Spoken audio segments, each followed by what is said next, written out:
Majlis dengan segala hormatnya mempersilakan Yang Berusaha Dr. Halim Narita binti Muhammad Nur, Pengarah IPGM Kampus Datuk Razali Ismail, untuk menyampaikan ucapan, seterusnya merasmikan penutupan bengkel tulisan anekdot dan kreatif historiografi Pantai Timur 2024. Dipersilakan.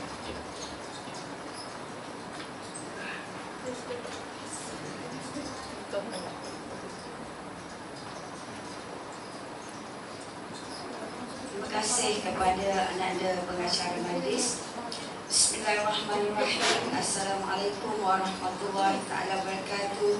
Salam sejahtera, salam Malaysia Madani, salam IPGM Peneraju, Kecemerlangan Pendidikan Guru Bertaraf Dunia, salam pintar IPGM Kampus Datuk Razali Ismail.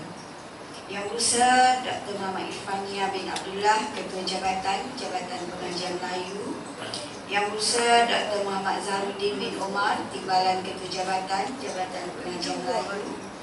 Yang Berusaha Tuan Haji Amir Hamzah bin Yaakob, Penyelaras bengkel ini.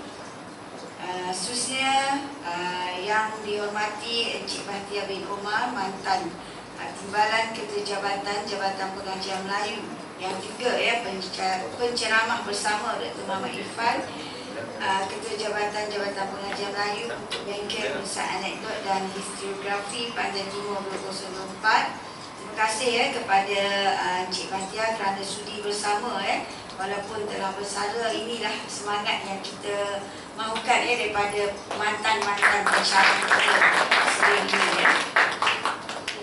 Para pensyarah Jabatan Pengajian Melayu, dan tak lupa saya ingin merakamkan ucapan tahniah dan syabas kepada Encik Teknologis Biamin bin Ahmad kerana telah menerima perakuan pendaftaran sebagai teknologis profesional oleh Malaysia Board of Technologies. Kita bangga sebab ramai dalam kalangan pensyarah kita menunjukkan peningkatan prestasi yang begitu ketara, pencapaian yang sangat baik terutama dalam kerjaya untuk merealisasikan peluang-peluang yang ada di IPGM Kampus Datuk Razali Ismail. Warga IPGM Kampus Datuk Razali Ismail sangat berbangga, dan begitu juga pencapaian oleh pensyarah-pensyarah Jabatan Pengajian Melayu terutamanya dalam penulisan, dalam pelbagai anugerah oleh KJ sendiri dan juga ahli-ahli jabatan. Dan kalau tengok dalam borak orang kampung baru-baru ni pun banyak pengalaman yang sangat rugilah kalau siswa-siswi yang ada bersama-sama saya pada hari ini tidak ambil peluang untuk pengalaman-pengalaman yang ada dengan pensyarah-pensyarah Jabatan Pengajian Melayu ini. Dan para pensyarah Jabatan Pengajian Melayu yang berada di sini daripada 3 hari 2 malam berada di sini, walaupun tak ada air tapi semuanya kental-kental belaka. Dan anak dia siswa-siswi guru yang saya kasihi dan sayangi sekalian semuanya lah, daripada pensyarah sampailah kepada siswa guru, semuanya sangat kental nampaknya. Dan sememangnya lah tempat ni di kawasan Pekaran Jepur ini adalah kawasan yang sentiasa tiada air sebenarnya. 25 tahun saya berada di kawasan ini, sebenarnya itulah salah satu daripada isu yang sering timbul. Kadang-kadang kita terpaksa bagi cutilah kepada siswa-siswi guru di asrama IPG Kota Baru kerana ketiadaan air. Itulah masalahnya. Baiklah, kita terus kepada bengkel. Tapi sebelum itu saya juga mohon maaf lah, walaupun selama 3 hari para pensyarah, siswa guru berada di sini, saya tak dapat bersama, walaupun saya juga berada di sekitar kawasan negeri Cik Siti Wang Kembang ini saya mohon maaf kerana ada sedikit musafah yang berlaku kepada anak-anak saya, jadi saya tak dapatlah. Cuma hari ini sebab dah janji nak datang, saya datang juga lah. Tinggal sekejap. Jadi sama-sama lah tolong doakan kesihatan anak saya supaya segera pulih. Okey. Baiklah, mengenai penulisan bengkel penulisan anekdot dan juga historiografi Pantai Timur 2024 ini anjuran Jabatan Pengajian Melayu dan saya difahamkan melibatkan seramai 24 orang pelajar dan juga 8 orang pensyarah yang diadakan selama 3 hari 2 malam di SSTP ini.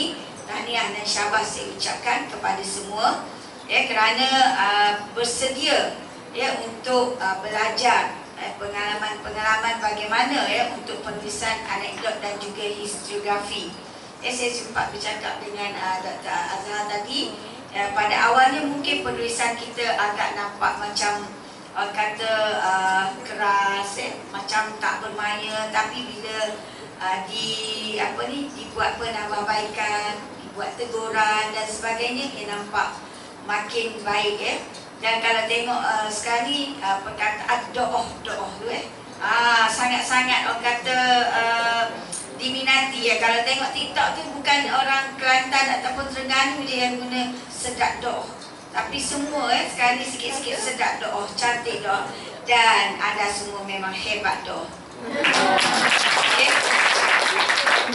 Dan saya rasa penghasilan karya kreatif ini bukanlah mudah. Dia memerlukan ketekunan, kekreatifan dan bagaimana kita set minda kita untuk menulis. Ada orang dia boleh menulis dalam apa sahaja keadaan, tulis je. Tapi ada orang dia tak boleh, dia kena duduk diam-diam, sorang-sorang, dapatkan ilham baru dia boleh menulis. Ada lagi pula dia kena pergi satu-satu tempat untuk dia menulis. Berbagai ragam. Tapi saya dapati 24 orang pelajar IPGM Kampus Datuk Razali Ismail ini boleh menulis walaupun berada di dalam dewan ini. Sekali lagi tahniah syabas. Kena paksa? Tak apa, mula-mula paksa, terpaksa dan sebagainya lah. Stres tu memang tetap ada. Namun begitu, itu adalah satu pengalaman dan pengajaran buat kita semua untuk menjadi seorang penulis permulaan. Lepas itu barulah ia terus mantap sehinggalah kita sekarang ni jadi sastrawan negara. Jadi ini permulaan. Tidak kata kalau kita tak melangkah, kita tak akan bermula. Bila kita bermula dengan satu langkah, insya-Allah itulah permulaan kita. Walaupun permulaan kita itu sangat orang kata menyakitkan dan sebagainya. Tapi kalau kita tak mula, kita tak tahu bagaimana nak menyelesaikan apa yang kita rasakan. Jadi alhamdulillah segalanya saya nampak kejayaan yang dibuat tadi dan cerita-cerita yang dipaparkan tadi sangat menarik. Itulah anekdot, ada kelucuannya, ada pengajarannya dalam cerita-cerita tersebut. Bukan sekadar cerita dan cerita itu boleh saja dibaca oleh sesiapa sahaja yang mungkin juga boleh menjadi pengajaran dan juga pengalaman untuk semua orang yang membacanya. Dan saya berharap agar anekdot yang diterbitkan nanti bukan sahaja untuk IPGM Kampus Datuk Razali Ismail, tetapi juga untuk disebarkan ke 27 IPG lain termasuk LTAC dan juga kepada masyarakat yang berada di Malaysia ini. Itu yang kita nak. Sebab itu juga harapan daripada rektor baharu kita, dia tak nak benda itu berada di tempat kita sahaja. Kita perlu sebarkan, kita perlu buat perluasan. Dan saya difahamkan insya-Allah juga pihak penulisan akan berikan sokongan yang hasil penulisan bengkel kali ini akan diterbitkan di bawah peruntukan MBM, insya-Allah. Sebab MBM pun diberi peruntukan dan sekiranya tak cukup tu kita kiralah macam mana untuk melaksanakan penerbitan anekdot tersebut. Dan sebagaimana disebut oleh Dr. Ifan tadi, penulisan ini adalah sangat penting, terutamanya bila menghadapi interview nanti, temuduga, terutamanya temuduga SPP nanti. Sebab apa kita boleh bawa inilah penulisan yang telah saya buat, penulisan saya sendiri yang boleh dibanggakan. Itu adalah satu kelebihan daripada siswa-siswi guru yang berada di IPGM Kampus Datuk Razali Ismail. Mungkin siswa lain tak ada. Itu menyebabkan markah kita akan berbeza. Dan kena ingat tidak semua yang temuduga SPP itu lulus. Kalau kita tak usaha betul-betul, ada yang tak lulus.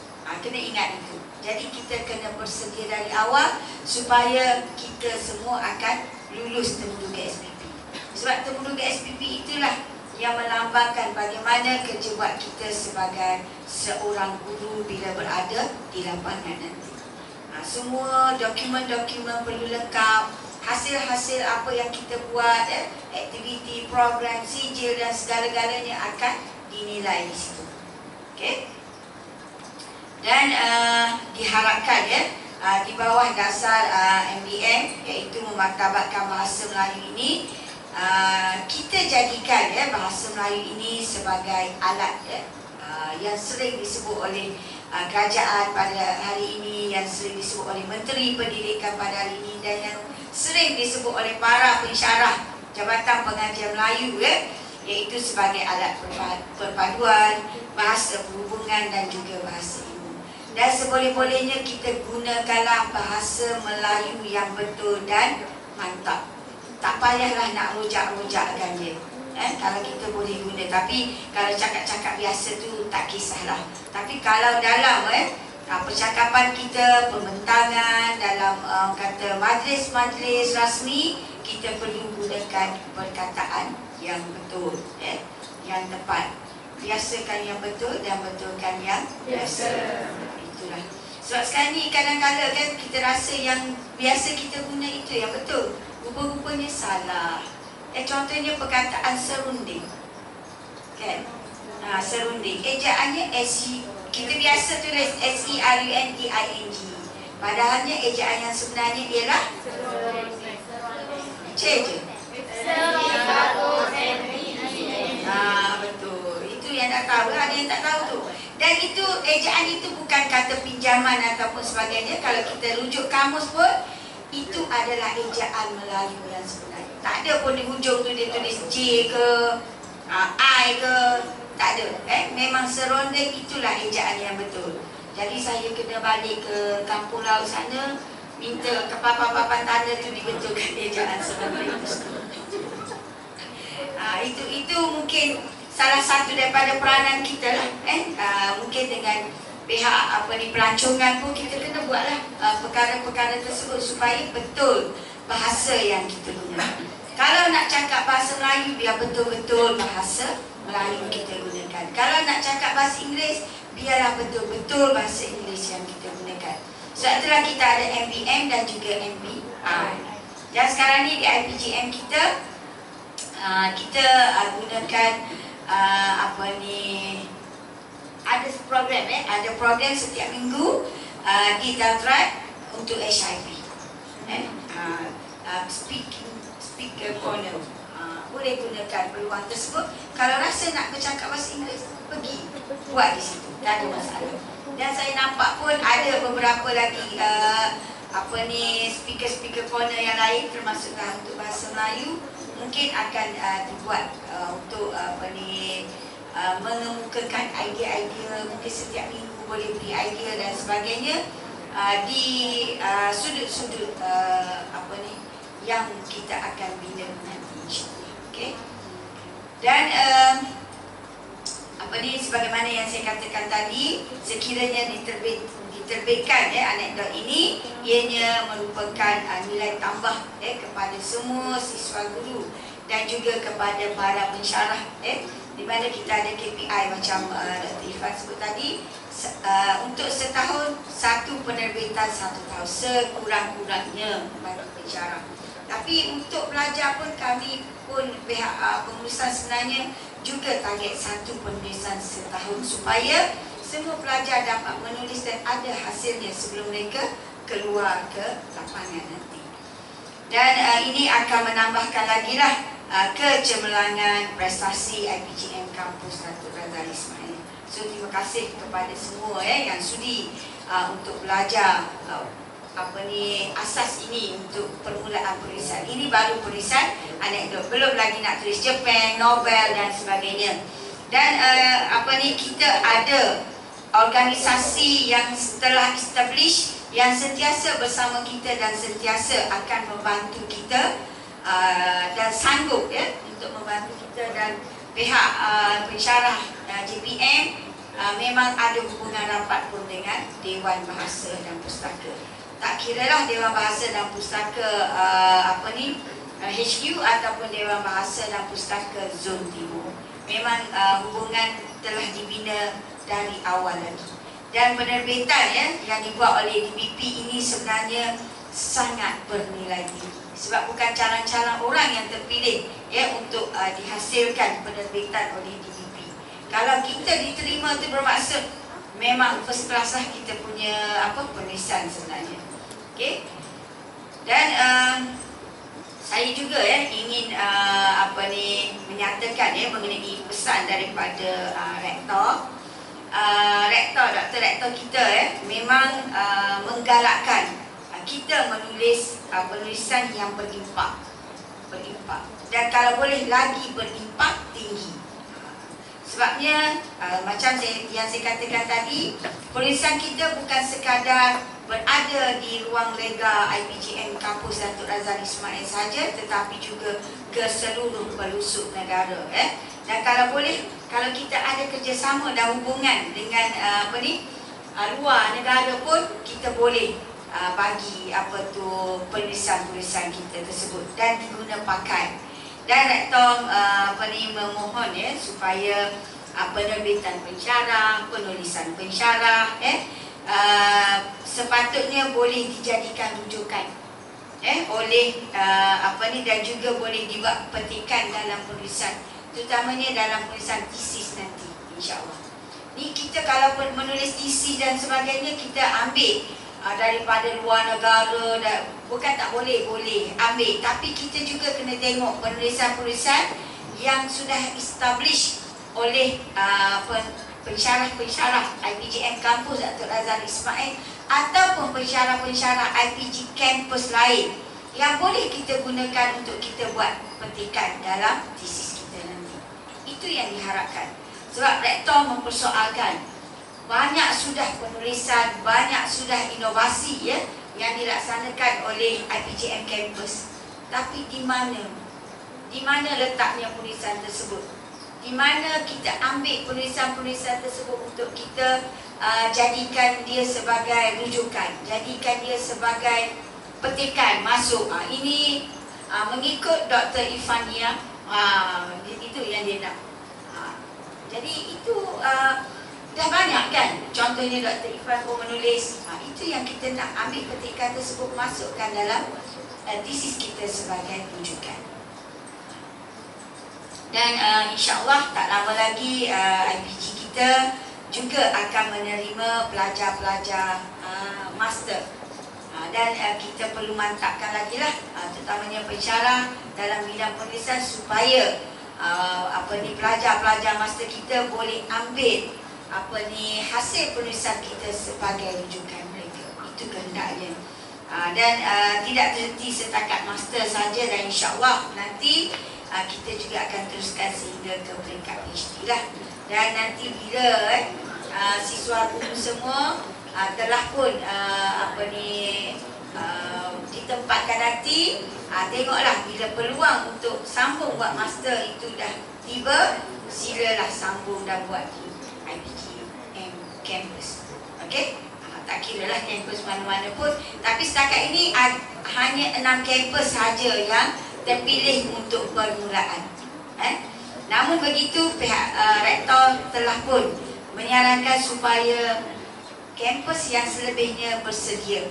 Kerana kalau katakanlah di kampus kita tu sudah tak cukup pensyarah yang orang kata sesuai dengan subjek-subjek yang diperlukan, mungkin mereka akan digerakkan ke kampus-kampus lain juga. Sebab setakat ini insya-Allah kita akan menerima 67 orang pelajar master pada bulan Ogos nanti, insya-Allah. Kalau 67 tu lebih kurang 2 kelas lah. Itu kesediaan kita. Dan kesediaan para siswa semualah untuk bekerjasama dengan orang yang telah pun ada pengalaman yang masuk untuk melanjutkan pelajaran. Jadi itu advantage lah, satu kebaikan lah bagi IPGM Kampus Datuk Razali Ismail. Baik, dan ini juga penulisan ini diharapkan dan saya rasa jugalah, bukan rasalah, saya yakin ini juga merupakan salah satu program untuk melahirkan guru yang mempunyai karakter. Sebab pembinaan karakter guru ini juga menjadi agenda kerajaan kita dan juga agenda Menteri Pendidikan kita untuk mewujudkan guru yang berkarakter, bukan sahaja guru biasa-biasa. Okay? Dan insya-Allah perluasan sekolah prasekolah juga telah pun dilaksanakan sekarang ini. Dan perluasan prasekolah ini bukan sahaja di sekolah rendah, tetapi juga telah diluaskan ke sekolah menengah juga. Dan KPM juga menyarankan supaya semua organisasi di bawah KPM akan ada prasekolah nanti. Jadi siswa-siswi guru semualah yang akan membantu prasekolah dalam bidang-bidang tertentu nanti untuk menunjukkan prasekolah yang berada di bawah KPM ini merupakan prasekolah yang terbaik. Kerana di situ ada pensyarah-pensyarah hebatnya, di situ ada guru pelatih hebatnya yang boleh membantu pihak KPM untuk mengangkat martabat pendidikan bermula daripada awal lagi. Okay? Dan itu diharapkan semua yang ada di sini ambil iktibar, tanamkan dalam diri kita yang kita adalah guru yang berkarakter, insya-Allah. Dan sekali lagi saya ingin merakamkan ucapan terima kasih kepada semua siswa guru yang hadir pada hari ini, walaupun 24 orang, tapi ilmu yang dapat tu boleh disebar-sebarkanlah kepada rakan-rakan yang lain. Dan kalau ada lagi yang nakkan macam ni, kita boleh kumpulkan lagi dan kita boleh berbengkel lagi. Dan untuk yang ini saya harap tidak terhenti di sini saja. Kita akan teruskan dengan sesi-sesi yang seterusnya yang lebih kata berimpak lagi, supaya penghasilan tu lebih cantik, lebih kreatif dan lebih menarik untuk dijadikan bahan bacaan. Sebab sekarang ni kita pun dalam proses mengajar pelajar-pelajar yang tak tahu membaca untuk membaca. Dan kalau pelajar yang tak tahu membaca ni, kita nak ajar mereka membaca, kita perlu berikan mereka bahan bacaan yang mereka suka, yang menyeronokkan. Dan mungkin ini salah satu, bila mereka dah tahu membatangkan suku kata, tahu saja mengeja, mereka boleh baca. Itu yang orang kata kalau di Pantai Timur ni sesuai dengan suasana mereka juga. Okey. Dan untuk itu sekali lagi lah terima kasih kepada semua siswa guru pada hari ini. Tahniah dan syabas atas hasil anekdot yang telah pun dilaksanakan dalam tempoh 3 hari ini. Dan kepada Ketua Jabatan, Cik Penibatiang, Cik Amir Hamzah, Tuan Dr. Rosli, TS Biamin, Dr. Raiza, sebelah Cik Omar dan juga Dr. Asri. Terima kasih kerana dapat meluangkan masa membahagikan ilmu-ilmu yang ada itu kepada pelajar-pelajar kita, berkongsi supaya ianya tidaklah tinggal untuk kita sahaja, tetapi telah pun diagih-agihkan kepada siswa guru kita untuk diaplikasikan, bukan sahaja sekarang tapi hingga ke masa hadapan. Jadi dengan itu saya sudahilah dengan lafaz yang mulia. Bismillahirrahmanirrahim. Saya merasmikan penutupan bengkel penulisan anekdot Alif-Rafi Baca Nombor 24 Jabatan Kajian Rayu PGM Kampus Datuk Razali Ismail. Sekian, terima kasih.